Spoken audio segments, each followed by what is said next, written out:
మనం ప్రార్థన చేస్తే దేవుడు మనల్ని రక్షించాలని కోరుకుంటున్నాడట, కానీ రక్షించకుండా ఆయన చేతులు అక్కడే ఆగిపోయినాయట.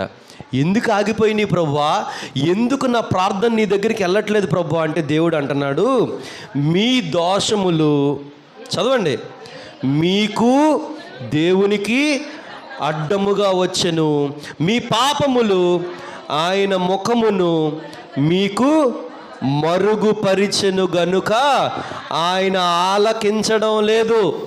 ఏం అడ్డుకున్నాయి? మన ప్రార్థన వెళ్ళకుండా ఏం అడ్డుతుంది దేవుడి దగ్గరికి?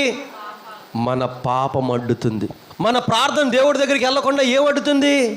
మన దోషాలు అడ్డుతున్నాయి. దేవుడు రక్షించాలనుకుంటున్నాడు, కాపాడాలనుకుంటున్నాడు, స్వస్థత ఇవ్వాలనుకుంటున్నాడు, మనల్ని దీవించాలనుకుంటున్నాడు, మనకున్న అనారోగ్యం నుంచి బయటకు తీసుకురావాలనుకుంటున్నాడు. కానీ ఏం అడ్డుతున్నాయి?